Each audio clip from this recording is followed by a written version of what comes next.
High school head master వాళ్ళ అబ్బాయిని high school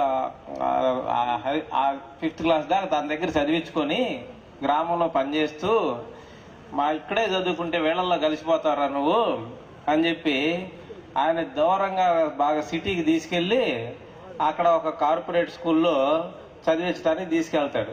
ఆ పిల్లవాడు నానా నేను నిన్ను చూడందే ఉండలేను, అమ్మని చూడందే ఉండలేను, చెల్లెలను చూడందే ఉండలేనని ఆ మెట్ల మీద కూర్చొని ఏడుస్తాడు. నేను జారను, నేను ఇక్కడ రెసిడెన్షియల్ స్కూల్లో నేను ఉండను, నేను ఇంటికి తిరిగి రోజు మిమ్మల్ని నేను చూడాలా, నేనేం గోల్ చేయను నాన్న, నువ్వు చెప్పిన మాట వింటాను నాన్న, నన్ను ఎట్టయినా సరే ఇంటికాడ ఉంచు నాన్న, నా ఫ్రెండ్స్ ఉండారు, నేను అందరితో మాట్లాడుకుంటూ ఉంటాను అని అంటే వాళ్ళ నాన్న నువ్వు పల్లెటూరులో ఉండి ఆ స్కూల్లో చదువుకుంటే ఏమవుతారా, నువ్వు వాళ్ళకులాగానే తయారవుతావు, కాబట్టి నువ్వు ఇందులో చదువుకుంటే నువ్వు మంచి ఉద్యోగస్తుడు అవుతారా, పెద్ద స్థాయిలో సెటిల్ అవుతారా అని బతిలాడి వాడిని బలవంతంగా అందులో చేరుస్తాడు. చేర్చిన తర్వాత వాడు అట్నే చదువుకుంటాడు, బాగానే చదువుకొని వాడు ఢిల్లీలో సాఫ్ట్వేర్ ఇంజనీర్ అవుతాడు. ఢిల్లీలో సరే అక్కడే ఈ మాస్టర్ ఇంకొక సాఫ్ట్వేర్ ఇంజనీర్ని ఇంకొక అమ్మాయిని చూసి అక్కడే పెళ్లి కూడా చేస్తారు. పెళ్లి చేసిన తర్వాత వాళ్ళకి 2 సంతానం కలుగుతారు. అంతలోకి ఈయన రిటైర్ అయ్యి ఇంటికాడ ఉంటాడు, భార్య చనిపోతుంది, అక్కడే కాలం గడుపుతూ ఉంటాడు. అప్పుడప్పుడు వచ్చి చూసిపోతూ ఉంటారు వాళ్ళు. సరే ఒకసారి నాన్నకు బాగాదు, అందువల్ల కుటుంబం మొత్తం అది భార్య పిల్లలు అందరూ వస్తారు. వచ్చినప్పుడు ఇక 2 రోజులు ఉన్న తర్వాత నాన్న నువ్వు కూడా బయలుదేరు అని చెప్పి బయలుదేరుతారు.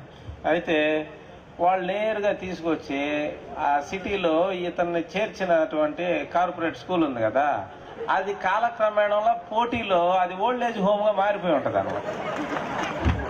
ఆడకు తీసుకొచ్చి ఆ మెట్లు వాళ్ళ నాన్నకు అర్థమైపోద్ది నన్ను ఇక్కడ చేర్చడానికి తీసుకొచ్చాడని. అర్థమైపోతే ఆ మెట్లు మీద అరే నేను నిన్నేం డిస్టర్బ్ చేయనురా, నేను నీ బిడ్డలను డిస్టర్బ్ చేయనురా, నేనేమి అడగనురా, నేను నువ్వేం పెడితే అది తిని ఒక పక్కన ఉంటారా, కానీ నేను ఈ ఓల్డ్ ఏజ్ హోమ్లో ఉండనురా అని అంటే వాళ్ళ అబ్బాయి అంటాడు, నా కోసం కాదు, నేను ఉద్యోగానికి వెళ్తాను, నీ కోడలు ఉద్యోగానికి వెళ్ళిద్ది, పిల్లలు చదువుకోవడానికి వెళ్తారు, నీకు టయానికి ఎవరు ట్యాబ్లెట్లు ఇస్తారు, టయానికి భోజనం ఎవరు పెడతారు, నీ భవిష్యత్తు కోసమే నాన్న ఇదంతా, నాన్న నీతో మాట్లాడుకోవడానికి నీ వయసు వాళ్ళు కొంతమంది ఉంటారు నాన్న, ఇక్కడ చక్కగా ఇక్కడ ఉండు నాన్న అని చెప్పి బలవంతంగా చేరిపెత్తాడు. అంటే నేను ఇటీవల ఒక 20 సంవత్సరాల క్రితం రిటైర్ అయిన ఒక హెడ్ మాస్టర్ కోసం ఆయనతో పని ఉండి ఆయన కోసం వెళ్తా, ఆయన ఎక్కడున్నాడని వెతుక్కున్నా. 20 సంవత్సరాలు అయింది రిటైర్ అయ్యి ఆయన. వెళ్తే అతను ఆడ ఓల్డ్ ఏజ్ హోమ్లో ఉన్నాడు. ఆయన ఒక ఓల్డ్ ఏజ్ హోమ్లో ఉన్నాడు. ఒక మంచి హెడ్ మాస్టర్, చాలా మంచి పేరు ప్రఖ్యాతులు ఉండే ఆయన. అలాగే వాళ్ళ పిల్లలందరూ కూడా చాలా దేశ విదేశాల్లో సెటిల్ అయిపోయారు. నేను ఆయన వెతుక్కుంటూ వెళ్ళేసరికి అక్కడ ఇంకా 4 హెడ్ మాస్టర్లు ఉంటారు ఆ ఓల్డ్ ఏజ్ హోమ్. నాకు చాలా బాధ వేసింది, ఏంది మన మాస్టర్లు ఏంది ఎట్ అయిపోవటం ఏంది అని చెప్పి నేను ఆలోచించాను. అక్కడ వాళ్ళ పిల్లలందరూ కూడా బాగా సెటిల్ అయిన వాళ్లే. అయితే చాలా మంది తల్లిదండ్రులు గమనించిన విషయం ఏంటంటే, పిల్లల తర్వాత పట్టించుకోకపోతే మా పిల్లలు మమ్మల్ని పట్టించుకోవట్లేదు, మా పిల్లలను బాగా పెంచాము, బాగా తీర్చిదిద్దాము, వాళ్ళకి అవసరమైనంత ఖర్చు పెట్టాము, వాళ్ళకి కావలసిన ల్యాప్టాప్లు, బైకులు, వాళ్ళకి సెల్ ఫోన్లు అన్నీ ఇచ్చి లక్షలాది ఫీజులు చేస్తే వాడి చివరికి మనతో మాట్లాడటానికి కూడా వాడికి కష్టమైపోతుంది అని చాలా మంది తల్లిదండ్రులు బాధపడతారు.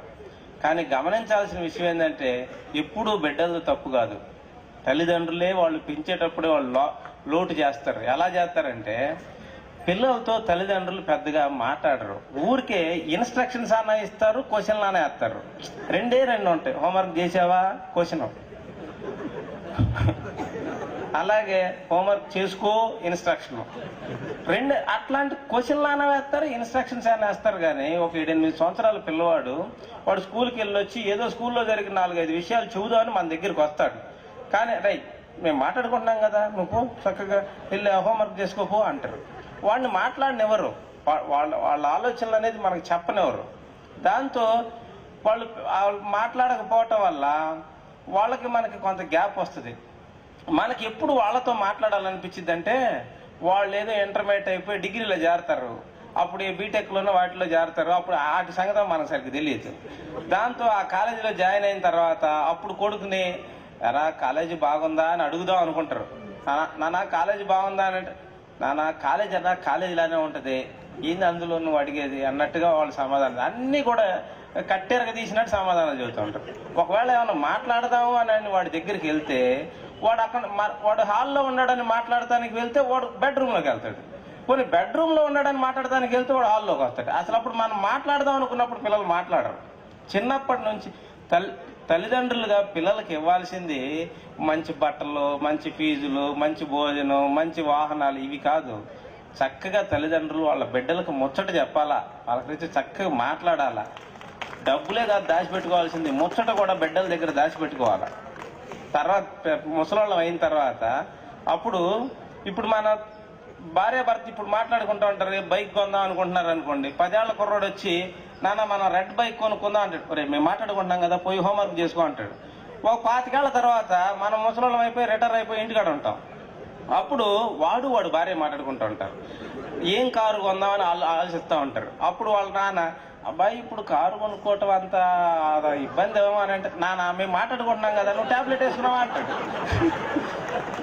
అంటే నువ్వు ట్యాబ్లెట్ ఈ ముసలోళ్ళు అయింది ట్యాబ్లెట్లు వేసుకోవటం కోసం, పిల్లల్లో అయింది హోంవర్క్లు చేసుకోవటం కోసం.